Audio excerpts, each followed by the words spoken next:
Bienvenue sur le podcast Infrastructure et Développement. Je suis Mamoudou Bokoum, votre hôte dans ce podcast dédié aux enjeux de développement des infrastructures en Afrique. Ce 7e épisode constitue la deuxième et dernière partie de notre entretien avec Denis Cordel sur les enjeux majeurs du transport de marchandises en Afrique. Dans la première partie de l'entretien, nous avons fait la cartographie des procédures et des acteurs pour le transport de marchandises. Nous avons également abordé les 4 enjeux majeurs pour le secteur du transport et de la logistique dans le continent, ainsi que les conséquences des récentes crises sur le secteur du transport et de la logistique en Afrique, notamment le Covid et la guerre en Ukraine. Si vous n'avez pas encore écouté la première partie, je vous invite à le faire pour avoir une meilleure compréhension de l'organisation du secteur, mais également de ses enjeux majeurs. Dans la dernière partie de cet entretien, nous apportons des réponses aux questions clés suivantes. Quels facteurs participent spécifiquement au renchérissement du coût logistique total en Afrique et quelles sont les solutions potentielles? Quels sont les grands projets qui sont actuellement en train d'être envisagés par les pays africains pour relever les défis du secteur transport et logistique? Le groupe Bolloré a conclu un accord avec le groupe suisse MSC pour la cession de ses activités de transport et de logistique en Afrique pour 5,7 milliards d'euros. Quelles sont les conséquences potentielles de cette transaction sur le transport et la logistique dans la région? Et pour finir, quels sont les enjeux climatiques pour le secteur du transport en Afrique et quelles pourraient être les opportunités pour faire face à ces enjeux? Pour répondre à ces questions, nous serons toujours accompagnés par l'expert Denis Cordel, ingénieur des arts et métiers avec plus de 30 ans d'expérience en Afrique en opérations portuaires et logistiques. Denis a été le directeur général Afrique de Sea Invest et directeur général de Necotrans Congo. Il est également co-auteur de quelques publications dans le secteur transport et logistique, dont la dernière est Les ports secs, outils d'accélération socio-économique. Bonjour Denis. Bonjour Mamoudou. Maintenant, dans la deuxième partie de cet échange, j'aimerais bien aborder ou mettre un accent sur l'aspect de coût, ou si on veut vraiment de délai, parce que c'est assez lié. On voit clairement qu'en Afrique, les coûts, on va dire, transport sont assez importants et ça se reflète naturellement au niveau des coûts aux consommateurs. Et plusieurs études aujourd'hui estiment que les coûts de transport peuvent atteindre 15 à 20% des coûts d'importation, soit des niveaux 2 à 3 fois plus élevés que dans les pays développés.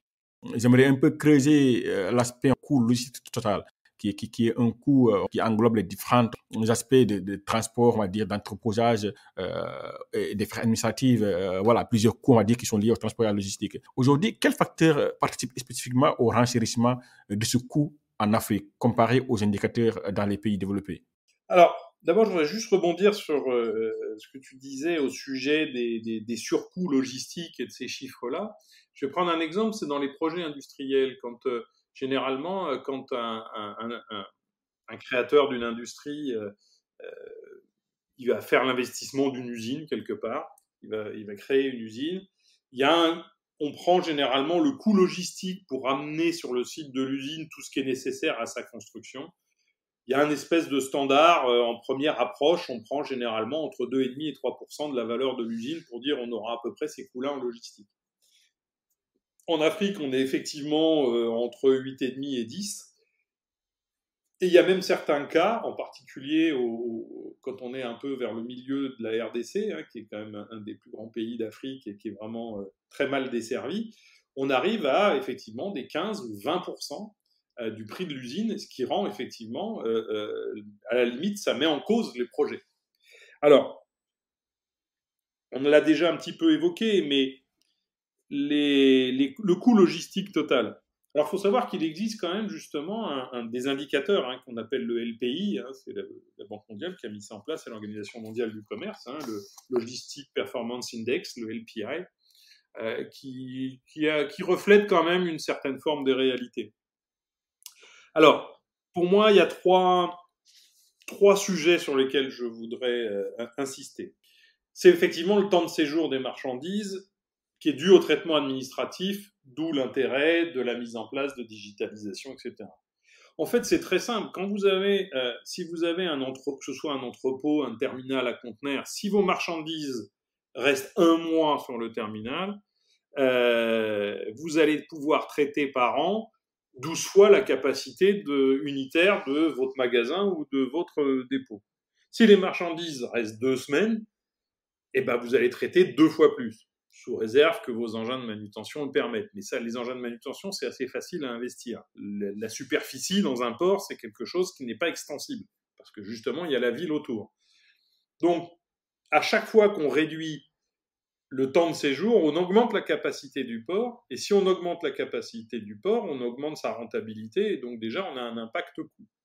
Au-delà du fait qu'il y a beaucoup de pays d'Afrique où les temps de franchise accordés, c'est-à-dire qu'un port et l'armement pour son container, donne aux clients un délai de franchise, c'est-à-dire c'est un délai pendant lequel on ne paye pas de pénalité de stationnement, qui est considéré comme le temps normal pour dédouaner les marchandises. Mais il y a beaucoup de pays où, avec la meilleure volonté du monde, il est impossible de dédouaner et donc de sortir sa marchandise dans le délai qui est imparti. C'est-à-dire que les frais de stationnement, c'est plus des pénalités parce qu'on reste trop longtemps, c'est un coût direct parce que de toute manière, on ne peut pas aller plus vite. Et là, c'est un problème parce que du coup, systématiquement, vous allez payer des stationnements, vous allez payer des surestaries, qui sont la location du conteneur. Mais les opérateurs de terminaux ne peuvent pas donner plus de temps de franchise parce qu'ils sont déjà saturés. Donc on a une espèce de phénomène.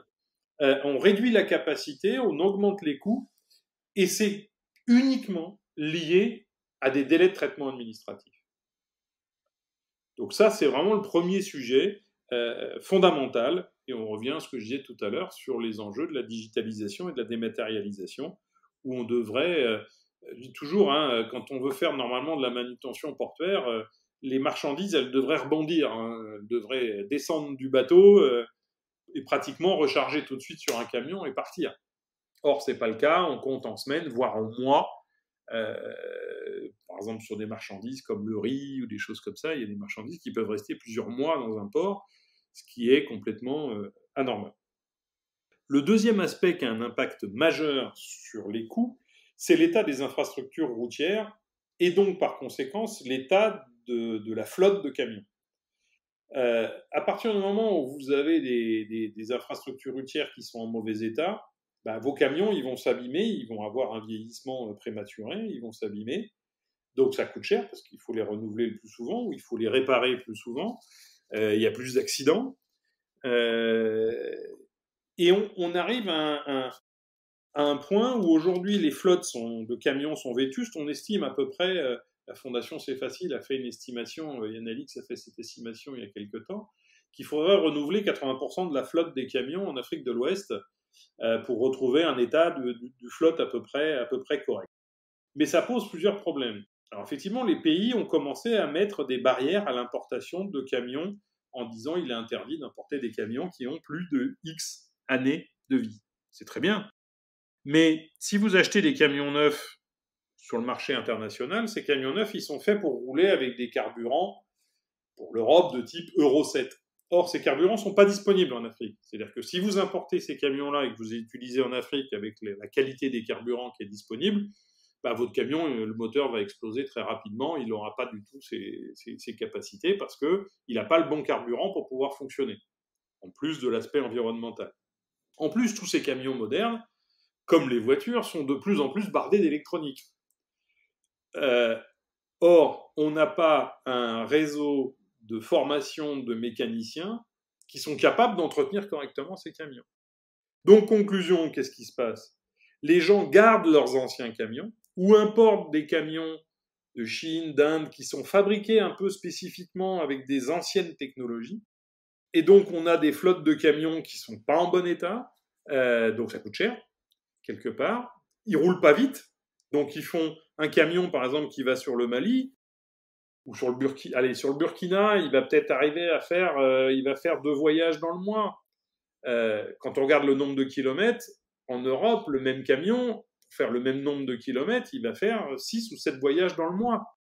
Et il ne va pas faire ces voyages à cause de l'état des routes et à cause des tracasseries administratives. Donc, on a un lien, et là, ça m'amène justement au troisième point d'amélioration, c'est que on a parlé de digitalisation, de dématérialisation des ports. Mais il faut que ça se fasse sur l'ensemble des corridors. Parce que quand on regarde pourquoi un camion, il met 10 jours pour aller entre le moment où il va charger sa marchandise, il arrive à charger sa marchandise à Abidjan et le moment où il arrive à Ouaga, ben, il va attendre à Abidjan pour des problèmes de documentation. Sur la route, et encore, la route Abidjan-Ouaga, c'est pas la plus mauvaise en Afrique, hein, loin de là, mais il va avoir un nombre de barrages et d'arrêts impressionnant, où à chaque fois, il va perdre plusieurs heures, il va être obligé de représenter des dizaines de papiers, des gens bien intentionnés trouveront toujours qu'il y a un papier qui n'est pas parfaitement en règle, donc on aura un surcoût et surtout des délais. Et donc, conclusion, on peut arriver à avoir sur certains corridors de 10 à 12 arrêts. Il y a un site Borderline qui a fait une carte assez intéressante sur l'Afrique de l'Ouest de tous les barrages divers et variés qu'un camion peut rencontrer sur sa route. C'est impressionnant. Et ça vient surenchérir le coût de transport. Pas uniquement parce que le gars, il va être obligé de donner un peu d'argent. C'est qu'à chaque fois, il perd plusieurs heures, voire des demi-journées, parce qu'en plus, les routes étant en mauvais état, il est très difficile et peu recommandé de rouler la nuit, donc très peu de gens roulent la nuit. Donc vous divisez déjà sur un mois, vous divisez par 2 votre temps de trajet. Alors qu'en Europe, sur les autoroutes, les camions roulent 24 heures sur 24. Donc voilà, ces 3 aspects, donc temps de séjour des marchandises dans les ports, qui limitent la capacité des ports et qui génèrent les pénalités de stationnement deviennent des coûts fixes alors qu'ils devraient être des coûts exceptionnels. L'état des infrastructures routières qui limite la vitesse et qui abaisse le niveau qualitatif de la flotte de camions. Et 3, le règne du papier qu'il y a encore sur tous les corridors avec tous ces barrages qui fait que le camion ne peut pas rouler autant qu'il le devrait sur sa route. Merci Denis, et j'entends surtout la fluidité, que ce soit au niveau des ports, au niveau des corridors. Effectivement, il y a un grand besoin d'améliorer la fluidité. Et pour les camions, on aura certainement un épisode également lié à ça, mais naturellement, quand, quand on a du mal à avoir une affaire profitable, c'est difficile effectivement de réinvestir dans des camions. Et vous parlez tout à l'heure du LPI. Si on regarde le classement de 2018, sur les 160 pays classés, quand on regarde les 20 derniers, les 13 ce sont des Africains, avec le Sénégal étant 141e. Donc, clairement, effectivement, il y a un grand problème en termes de performance, on va dire, logistique au niveau du continent. J'aimerais également aller un peu vers les solutions. On voit clairement qu'il y a un besoin réel de régler plusieurs problèmes. Mais quand vous regardez un peu au niveau de l'Afrique, certains pays ne dorment pas. Aujourd'hui, qu'est-ce que vous voyez comme tendance en termes, on va dire, de solutions? Qu'est-ce qu'on essaie de faire pour aujourd'hui régler ces problèmes de logistique, on va dire, de transport au niveau du continent? Alors, oui, c'est vrai qu'il y a des problèmes, mais fort heureusement, il y a des solutions qui sont en route. Déjà, aujourd'hui, entre avant le NEPAD et maintenant la ZLECAf, on a une politique continentale ou régionale qui est réelle, donc qui est consciente de tous ces enjeux. Il y a beaucoup d'études, et on le voit avec CPCS et avec d'autres, il y a beaucoup de bailleurs, il y a beaucoup d'études qui sont faites, il y a des visions qui sont mises en place avec des plans nationaux de développement, des plans nationaux des transports, pour justement passer tous ces caps et essayer Alors, par exemple, on a des grands projets, certains sont plus ou moins avancés, mais je vais en citer quand même quelques-uns parce que c'est quand même fondamental. Il y a le pont rail-route entre Brazza et Kinshasa, qui est quand même quelque chose. Le jour où il se fera, ça changera complètement la géographie logistique de toute la sous-région.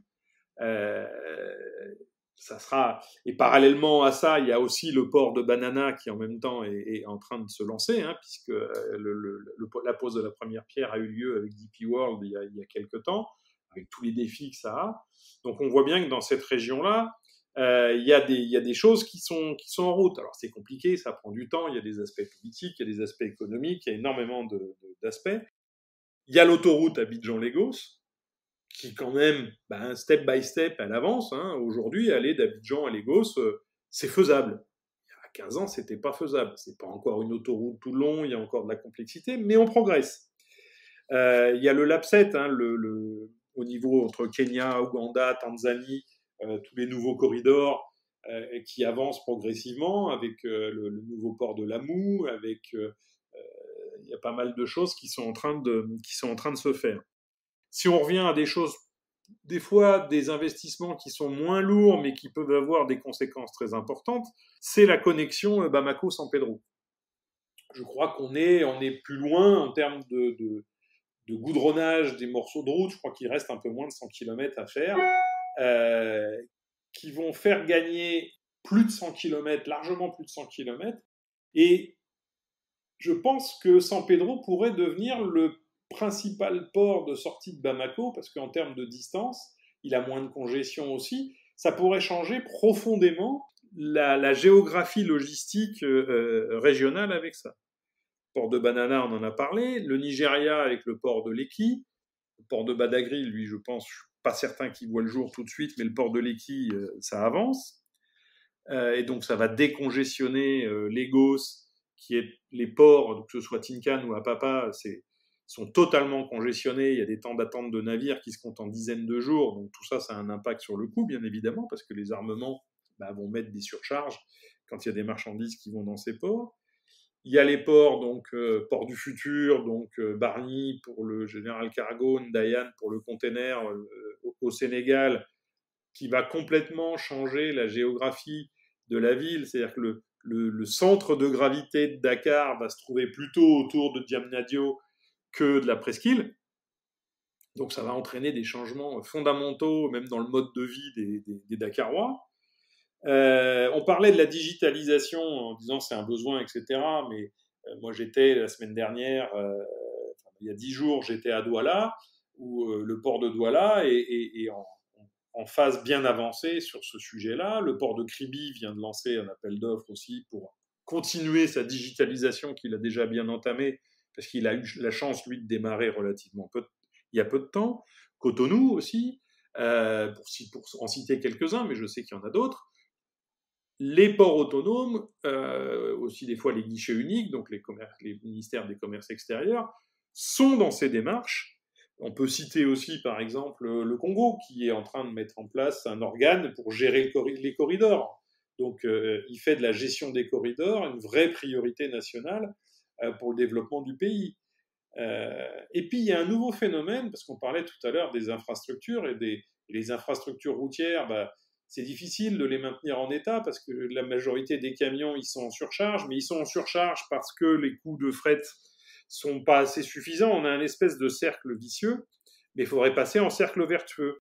Et il y a un phénomène nouveau qui, pour moi, est important et je pense qu'il va avoir un impact dans les années à venir. C'est la mise en concession de routes et de ponts. Un petit peu comme ça se fait en Europe, les mises en concession d'autoroutes. On a l'autoroute de Dakar, l'autoroute qui va IBD à l'aéroport international Blaise Diagne, qui est une première quand même sur le continent africain, d'une autoroute à péage mise en concession. On a le pont HKB, le pont Henri-Conan Bédier à Abidjan, qui fonctionne très bien.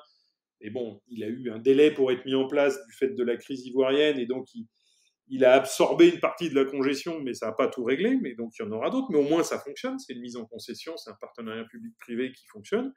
Et puis, on a un autre exemple aussi, qui est la route Pointe-Noire, Brazzaville, qui elle aussi, là, a été mise en concession.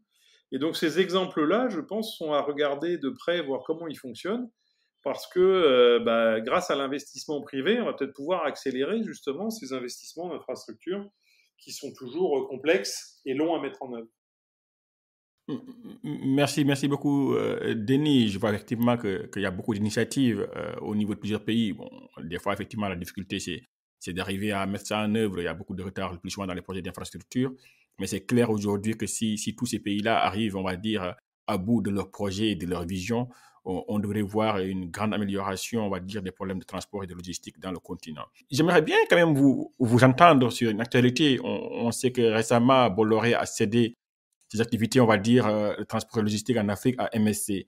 Et quelle est votre appréciation de cette transaction? On va dire, quelles pourraient être les conséquences, on va dire, la réorganisation de ces acteurs principaux au niveau du continent? Alors, déjà, et je l'avais dit sur France Inter lorsqu'on m'avait posé la question au moment où ça avait été annoncé en décembre, c'est pas une surprise parce que Vincent Bolloré a toujours dit que 2022, ce serait l'année où lui, il a ses 70 ans, c'est les 200 ans de Bolloré et que, en tout cas, lui s'arrêterait. Entre-temps, je pense que ses enfants préfèrent la partie Vivendi, etc. Donc, en soi, c'est pas une surprise.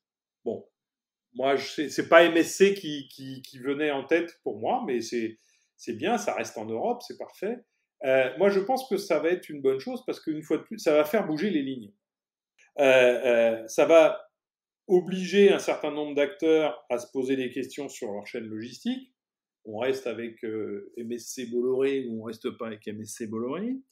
Ça va obliger les autres grands armateurs, en particulier, je pense à Maersk et à CMA CGM, à dire bah ils vont pas rester les deux pieds dans le même sabot, comme on dit. En termes logistiques, il va falloir qu'ils réagissent, parce que là, du coup, MSC va prendre un avantage concurrentiel quand même assez important en tout cas sur l'Afrique Atlantique et même sur l'Afrique côté océan Indien. Donc ça va obliger ces armateurs-là à trouver des solutions, donc investir. Donc c'est bon pour les pays. Bien évidemment, il y a certains marchés qui sont assez petits, qui ne justifient pas, par exemple, le fait d'avoir 3 ports secs à Ngaoundéré pour aller au Tchad, entre Douala et le Tchad. Mais ça va amener des nouvelles niches de marché, des nouveaux investissements terrestres. Ça va peut-être réveiller aussi un certain nombre de groupes logistiques non directement africains à investir en Afrique, à créer de nouveaux réseaux, parce que c'est vrai que depuis la chute de Necotrans, Bolloré était un peu sans concurrence africaine. Il avait des concurrences pays par pays, mais il n'y avait pas un réseau concurrent comme Necotrans a pu l'être à un moment donné. Donc pour moi, c'est une bonne chose parce que ça va attirer des investissements, ça va obliger tout le monde à se remettre un peu en cause. Alors oui, il va y avoir des mouvements d'hommes, il va y avoir des mouvements de clientèle, il y a des gens qui vont bouger, mais bon, ça c'est la vie normale des entreprises. Donc je pense que moi je le vois plutôt comme quelque chose de positif. Ouais, c'est intéressant, effectivement. On sait que la concurrence, en général, elle profite, on va dire, aux consommateurs ou aux clients. Et ceci pour effectivement créer un climat de concurrence qui pourrait bien être bénéfique. Avant qu'on finisse cet épisode introductif au secteur du transport, j'aimerais bien toucher un aspect voilà, que j'aime bien aborder avec les différentes invités. C'est cette ambition de décarbonation de l'économie mondiale. Les transports sont responsables d'une part sans cesse croissante des émissions mondiales de gaz à effet de serre et qui vont générer les 17% pour ce secteur selon certaines sources.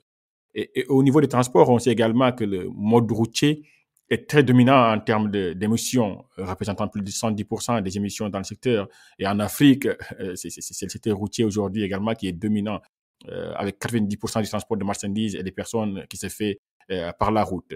Ce qui rendrait effectivement très difficile la décarbonation. Vous avez parlé tout à l'heure aussi de la qualité du carburant qui est utilisé par les camions. Votre avis aujourd'hui, quels sont les enjeux climatiques pour le secteur du transport en Afrique et quelles pourraient être les opportunités pour faire face à ces enjeux? Effectivement, c'est un grand défi. C'est pour les ports. Alors on appelle ça, on entend parler des smart ports. Je traduirais plutôt en port agile.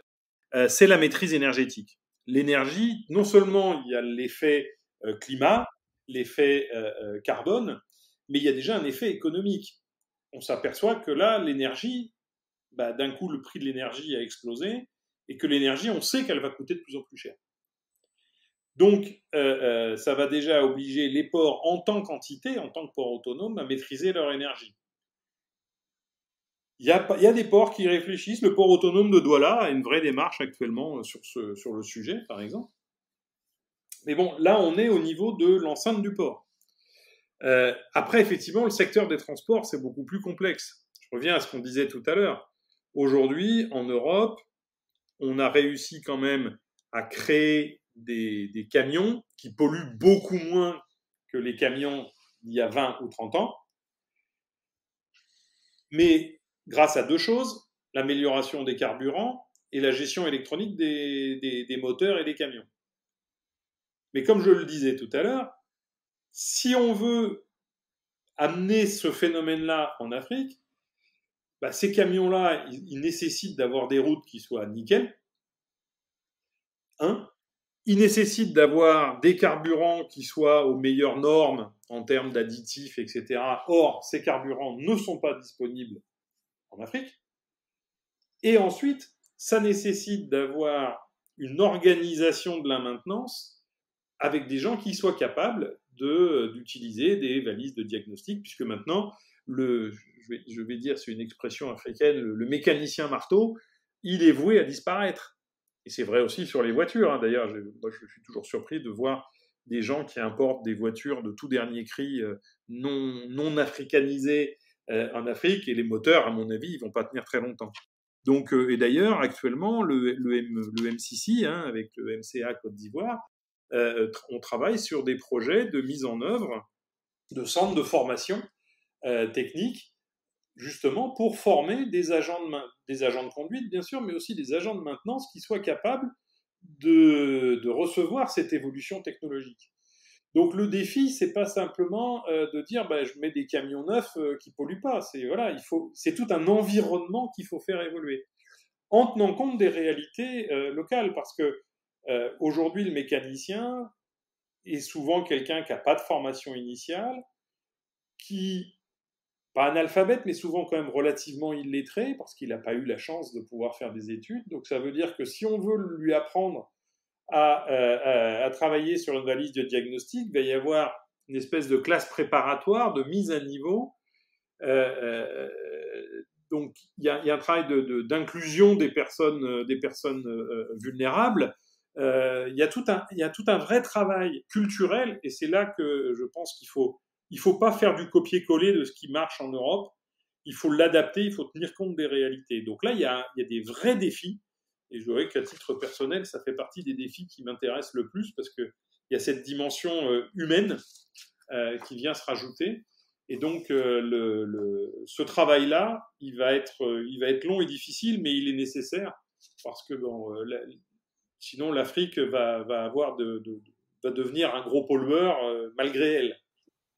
J'aime bien effectivement cette approche et ce que vous dites. L'enjeu, il est là, c'est clair, voilà, c'est une réalité. Maintenant, il faut trouver des solutions adaptées au continent. Et je pense effectivement, c'est quelque chose qu'il faut clairement retenir dans toutes les solutions qu'on essaie effectivement de développer au niveau du continent. Ma dernière question pour finir, c'est clairement effectivement les ODD, on sait que c'est un objectif c'est, on va dire, c'est un jalon qui est très considéré dans toutes les politiques de développement, et le transport constitue un levier essentiel pour plusieurs ODD actuellement. Et j'aimerais juste vous entendre, comment vous voyez aujourd'hui, surtout le secteur du transport à l'horizon 2030, comment ce secteur-là va se développer? Qu'est-ce que vous voyez concrètement à cette horizon? Alors, déjà, ma première remarque, c'est de dire qu'en termes de logistique et d'infrastructure, 2030, c'est demain. Donc, c'est déjà fait. Je préfère penser 2050, même si je serai peut-être plus là, mais je préfère penser 2050, parce que 2030, ce qui va sortir en 2030, il faut déjà que ce soit planifié maintenant. Donc, faut regarder un peu plus loin. Je vais reprendre, et les sujets, on les a déjà un petit peu abordés, mais ça va permettre un petit peu de les remettre dans l'ordre. C'est quatre domaines. Des nouveaux ports.